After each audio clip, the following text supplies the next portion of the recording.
Porque, veja bem, a palavra eclésia é uma palavra grega. Nos dias de Jesus, já não era mais o império grego que predominava, mas havia uma herança, amém? Na verdade, o império era romano, lembram disso? Era o império romano que estava em vigor. Porém, o império romano herdou a cultura do império grego. Por isso, inclusive, a língua, o idioma que se falava naqueles dias em que Jesus estava vivendo na Palestina, ainda que os judeus, os israelitas, pudessem falar o hebraico, muitas das palavras ali eram ditas em grego, porque esse era o idioma oficial daqueles dias. Amém?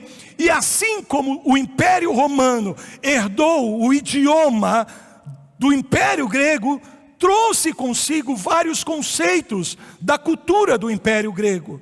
E o Império Grego foi o primeiro império a estabelecer as eclésias, que eram justamente lugares de assembleias, de reuniões, para que as pessoas que eram convocadas e estavam em autoridade pudessem representar os seus territórios nos assuntos do reino. Então veja, as pessoas elas saíam das suas ilhas, amém? Eram extraídas das suas ilhas, pessoas que eram convocadas.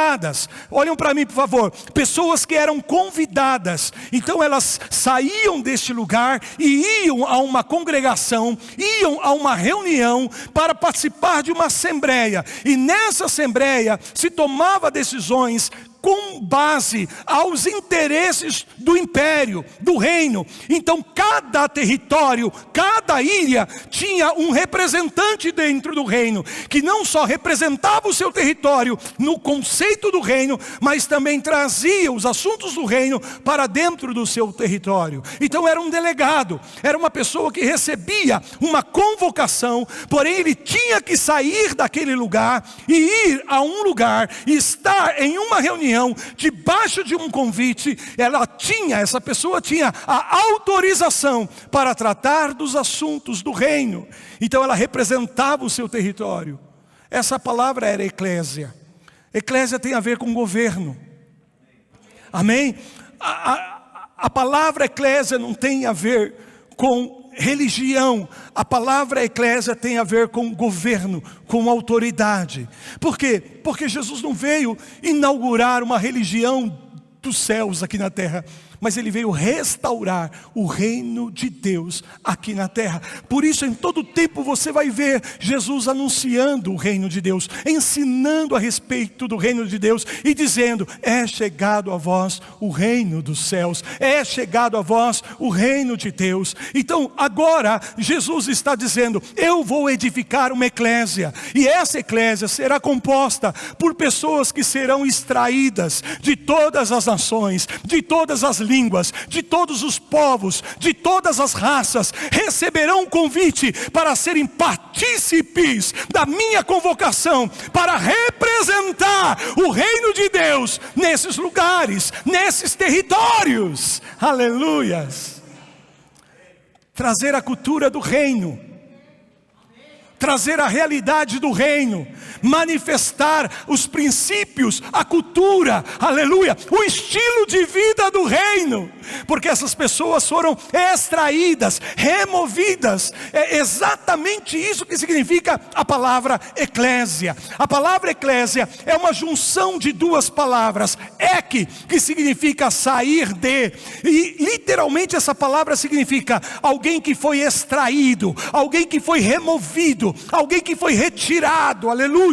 E agora a outra palavra é a palavra eclésia, da onde nós temos a palavra kalau, que significa chamado, convite. Então o Senhor vem, Ele nos remove da condição aonde nós estávamos, nos dá uma nova natureza, uma nova vida em Cristo Jesus. Ganhamos a cidadania dos céus para representar aqui na terra os assuntos do nosso Pai Celestial e do seu reino, através da vida de Cristo que se expressa em nós. Eclésia do Senhor, eclésia do Senhor.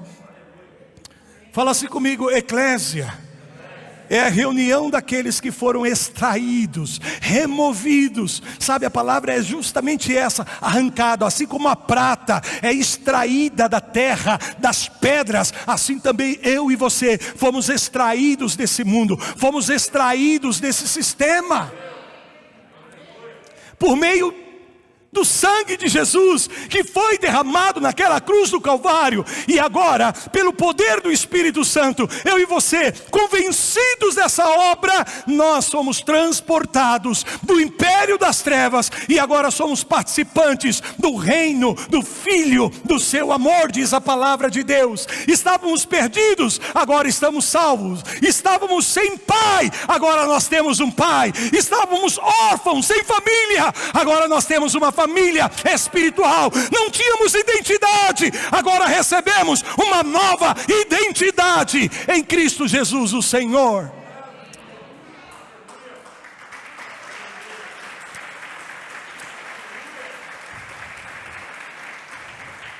É exatamente isso que Jesus está falando.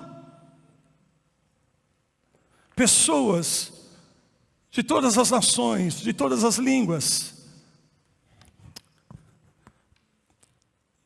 de todos os estados. Quantos baianos nós temos aqui? Deixa eu ver. Quantos mineiros tem aqui? Quantos paulistas nós temos aqui? Credo.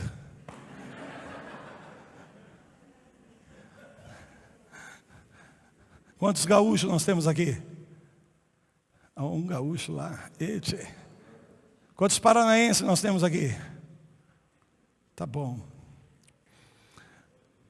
Você sabe que a nossa nação tem uma cultura, sim ou não? E dependendo do lugar onde nós nascemos, do estado onde nós nascemos, existem algumas coisas muito coloquiais, muito particulares desses lugares. Porém, eu quero que você entenda o seguinte: agora que você é parte da eclésia do Senhor, você não é mais baiano, paulista, gaúcho, brasileiro. Agora você é cidadão dos céus. Se você agir como os baianos agem, como os mineiros agem, então você está reproduzindo algo que é do sistema da onde Deus te tirou. Nós estamos no sistema, mas o sistema não pode estar em nós. Nós estamos na cultura, mas essa cultura caída não pode mais estar em nós. Em outras palavras, nós agora recebemos uma nova cultura, porque somos cidadãos de um reino celestial. A eclésia vive uma realidade superior. Eu não sei se você está me entendendo, mas aqueles que são parte da igreja, eles agora podem acessar um estilo de vida, não de acordo com a nossa natureza humana, mas de acordo com essa nova natureza em Cristo, segundo os céus, e não mais segundo a terra. Em algum momento, eu disse domingo passado, que Pedro, quando faz essa declaração, ele tem o espírito de revelação, porque Jesus falou, não foi carne e sangue que te revelou, mas ele não tem a sabedoria daquilo que ele está falando. Ele não tem o entendimento. Porque logo depois, ele recebe uma repreensão de Jesus. Lembram disso? Quando Jesus disse, para trás de mim, Satanás. Por quê? Porque diante dessa revelação, sem a falta de sabedoria, Pedro não sabia o que fazer com essa declaração. Tanto que quando Jesus disse, eu edificarei a minha igreja, ele fala no futuro, por quê? Porque ele precisa consumar a obra. Ele precisa fazer o seu sacrifício na cruz. Amém? Para ganhar o direito, através do seu sangue, de comprar para Deus. Baianos, paulistas, brasileiros, paraguaios, americanos, indianos e etc. Homens e mulheres que agora não mais representam esse mundo, mas representam esse governo celestial, esse reino eterno, o reino do Senhor Jesus Cristo. Agora eu quero que você entenda o seguinte, isso é maravilhoso, mas a gente precisa da revelação e sabedoria para operarmos nesse nível. Então ele começa a dizer, Jesus logo depois começa a falar sobre a necessidade de que ele fosse entregue nas mãos dos malfeitores e que ele padecesse, porque ele tinha que fazer isso, porque só através disso a igreja poderia ser edificada para Deus. Então o que Pedro faz diante das declarações de Jesus? Logo diz, não Senhor, tenha misericórdia de ti. Sabe, isso é a religiosidade. Não, tenha misericórdia, tenha pena de ti, Senhor. Ele veio para isso, ele acabou de declarar que precisava cumprir essa obra para edificar a sua igreja. Então ele é muito duro, ele é muito severo. Ele diz, para trás de mim, Pedro, que tinha acabado de receber as palavras de Jesus, bem-aventurado és tu. Agora, graças a Deus, Pedro veio entender isso. Quando ele escreve as suas cartas lá, você vai ver que Pedro agora entende a revelação que ele havia recebido do Pai naquele dia, quando ele declarou, tu és o Cristo, Filho do Deus vivo. Abra sua Bíblia, por favor, em Colossenses, para nós cearmos aqui. Eu sei que essa é uma palavra muito profunda, e o tempo que nós temos é pouco, mas por isso que eu quero cada domingo trazer uma porção aqui para vocês, para nós compreendermos a essência, a natureza da igreja do Senhor Jesus Cristo. Amém? Vamos lá. No capítulo 1 de Colossenses, versículo 13, diz assim, estão comigo? Capítulo 1, versículo 13 de Colossenses. Ele nos libertou do império das trevas. Fala assim comigo, eu fui extraído do império das trevas, removido. As trevas não têm mais poder sobre a tua vida. Você sabe o que significa trevas aqui, amém? Está falando do Hades, está falando do inferno, está falando do diabo. Não tem mais poder sobre a tua vida, porque você foi transportado, extraído, removido. Assim como Adão foi removido do pó da terra, assim como Abraão, quando Deus diz, sai da tua terra, sai da tua parentela e vai para a terra que eu te mostrarei. Sempre implica aí em uma saída, em uma extração. Deus te tirou da vida que você tinha, Deus te tirou da vida que você levava, e não te tirou apenas para te levar ao céu, não. Ele te tirou para te dar uma vida plena, ainda aqui na terra, porque você é representante do seu reino. Por isso você pisará em escorpiões e serpente. Por isso você vai colocar as mãos sobre os enfermos e eles vão ser curados. Por isso a palavra que sai da tua boca é muito importante. Agora, se você se comportar como você se comportava antes, agora estamos numa nova vida, temos a mente de Cristo em nós, aleluia. Mas insistimos em viver como vivíamos antes, em pensar como pensávamos antes. Ainda carregamos alguns hábitos da nossa velha natureza, alguns conceitos, alguns traumas, sendo que o Senhor fez tudo novo nas nossas vidas. Ele nos removeu. Essa é, querido, a minha e a sua posição espiritual. Fala assim comigo, eu fui transportado. Olha onde você está, amém? Você está no reino do Filho do seu amor. Isso não é algo que você vai alcançar quando chegar lá nos céus. Isso já é uma realidade espiritual agora. Por isso que a Bíblia diz que eu e você em Cristo estamos assentados acima de todo principado e potestade. Aonde nós estamos? Assentados com Cristo Jesus nas regiões celestiais. Essa é a nossa posição espiritual. Essa é a nossa realidade espiritual. Porém, o que acontece? No dia a dia, nós precisamos confrontar a nossa realidade natural com essa realidade espiritual. E muitas vezes, infelizmente, nós sucumbimos a essa realidade natural, porque não renovamos o nosso entendimento, porque não nos apropriamos dessa nova vida, como aconteceu com os filhos de Israel. Foi exatamente isso que Deus fez. Deus os removeu do Egito. Sim ou não? Deus os extraiu do império do Egito, que representava esse império das trevas, de opressão, de vida sem destino, sem futuro, sem propósito, gente que não era gente, povo que não era povo, pessoas que não tinham identidade e nem valor próprio, sujeitos. E toda conquista no Egito é frágil.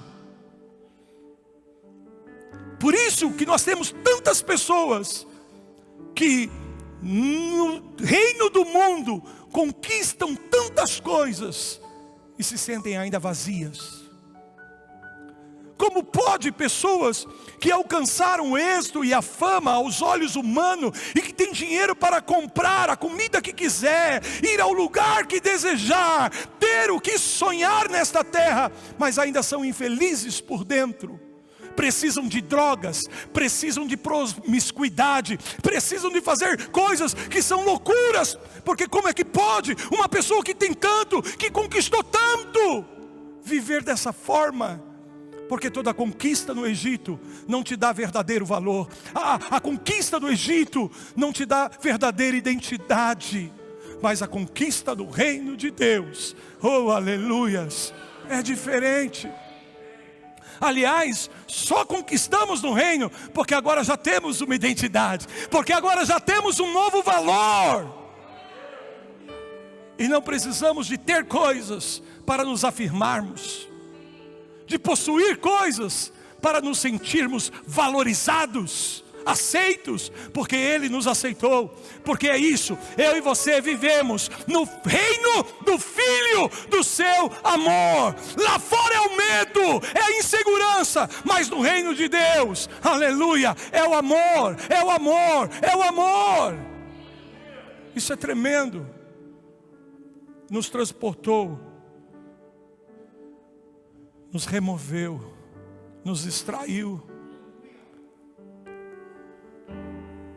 E muitos de nós estamos vivendo no deserto, quando Deus tem uma terra prometida para nós. É verdade. Por quê? Porque insistimos em trazer coisas do Egito, da nossa velha natureza, nessa nova identidade que Deus nos deu. O deserto foi isso, sim ou não? Foi o tratamento de Deus para remover o Egito deles, porque Deus havia removido eles do Egito, mas eles ainda traziam o Egito dentro deles. Tiveram a proteção de Deus, tiveram o cuidado de Deus, tiveram a provisão de Deus, em todo o tempo amados e amparados por Deus, mas morreram no deserto, como muitos crentes, infelizmente, estão dando volta no deserto, ainda que sejam filhos de Deus, sejam amados pelo Senhor, tenham a provisão de Deus, o cuidado de Deus, mas nunca pisaram na sua terra prometida, porque ainda pensam como pensavam lá atrás, agem como agiam lá atrás, tratam os assuntos e questões. Vou te dar um exemplo. Antes, lá fora no mundo, sem Jesus, no império das trevas, era olho por olho, dente por dente. Não trazia desaforo para casa não, amém? Resolve lá. Você tinha que bater de frente, você tinha que disputar, você tinha que, sabe, se alguém tomasse algo de você, vai lá, corre atrás, pega de volta, é teu direito. Agora no reino é tudo diferente. Se me ofendem, eu perdoo. Se me perseguem, eu abençoo. Se me maldizem, eu oro. Não mintamos mais uns para os outros. Não temos que disputar, não temos que, sabe, barganhar, não temos que dar um jeitinho. Não tem jeitinho. Nós não somos mais brasileiros. Nós somos cidadãos do reino de Deus. A palavra da nossa boca é sim, sim, não, não. O que procede disso é maligno. Não quer dizer que somos pessoas perfeitas, mas somos pessoas separadas. Porque santidade não é perfeição. Santidade é saber que você tem o selo da separação, que você foi removido, que você foi extraído, aleluia. Que você agora é um representante de uma realidade superior, que você agora é parte de uma nação santa, de uma raça eleita, de um sacerdócio real. O que é um sacerdócio? Se não é a capacidade, a autoridade de você administrar os assuntos do reino dos céus, para que aqui a terra seja abençoada. Você é uma referência de bênção. Quem te abençoar será abençoado, quem te maldizer será amaldiçoado. Por isso você não precisa brigar com ninguém, você não precisa amaldiçoar ninguém, você não precisa ficar mandando um recadinho no Facebook ou no Instagram para ninguém, não. Não precisa. É Deus que cuida de você. Ele é o teu justo juiz. Você tem um advogado. Agora, se você quiser agir como você agia lá fora, como as pessoas agem lá fora, então nós vamos continuar dando volta no deserto, ainda que somos partícipes de uma nova realidade. Faz sentido o que eu estou falando para vocês? Por isso estamos aqui, porque precisamos aprender juntos, precisamos estimular uns aos outros ao amor e às obras, precisamos nos sujeitar uns aos outros, para aprendermos a viver de fato essa nova realidade, essa realidade superior que está sobre as nossas vidas, porque somos eclésia, porque somos igreja. Você vai entender quando no versículo 15 desse mesmo texto diz assim, olha, versículo 14 diz, né? No qual temos a redenção, a remissão dos pecados. Fala assim comigo, eu estou perdoado. Versículo 15 diz, este é a imagem do Deus. Quem é a imagem do Deus invisível? Jesus. Amém? Ele nos libertou. E aí Paulo está dizendo, este é a imagem do quê? Do Deus invisível, o primogênito, o primeiro que foi criado, gerado em toda a criação. Então antes, olha para mim, antes de qualquer coisa ter sido criada por Deus, a primeira coisa que Deus estabeleceu foi o corpo de Cristo.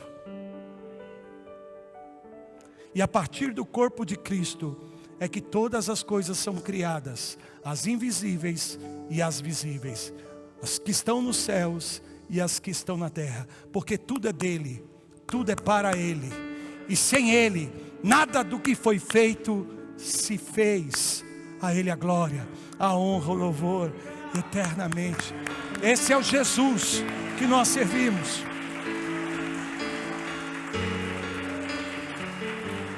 Olha que lindo. Está aí, versículo 16. Pois nele quem? Cristo. Foram criadas todas as coisas nos céus e sobre a terra, as visíveis e as invisíveis, sejam tronos, sejam soberanias, quer principados, quer potestades, tudo foi criado por meio dele e para ele. Porque nós estamos aqui, igreja, para que Cristo seja o cabeça de todas as coisas, para que ele se torne tudo em todos. Tudo precisa ser cheio de Cristo, porque ser cheio de Cristo é ser cheio da glória de Deus, e ser cheio da glória de Deus é manifestar a imagem, semelhança e vida de Deus em nós. Vamos parar por aqui, não temos mais tempo. Fica de pé em nome de Jesus.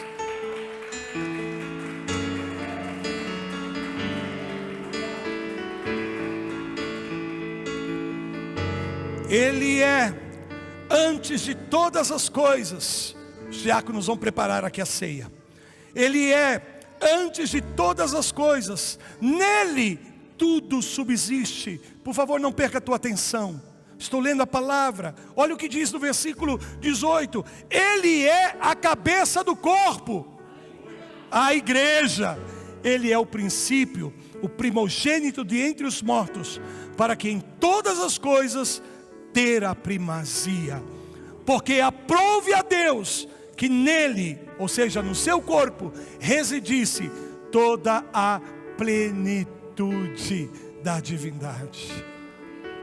Fala assim comigo: nós somos a parte da criação que já foi reunida no corpo de Cristo, a igreja. Há muitas coisas que precisam ser reunidas, sim ou não, ao corpo de Cristo. Por isso o meu e o teu ministério é o ministério da reconciliação. Reconciliar todas as coisas em Deus, através do corpo, através da igreja. Por isso precisamos da igreja.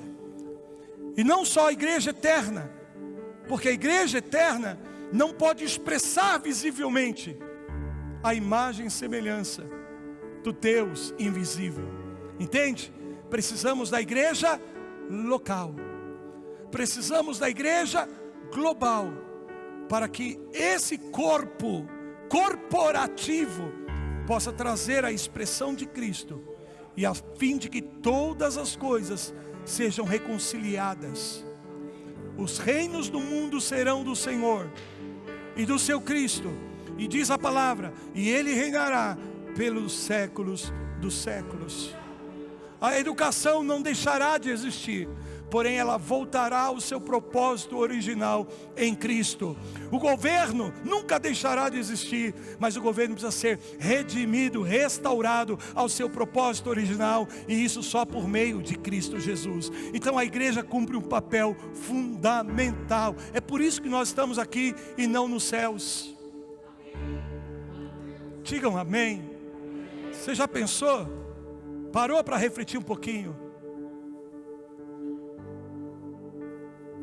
do que você está fazendo parte?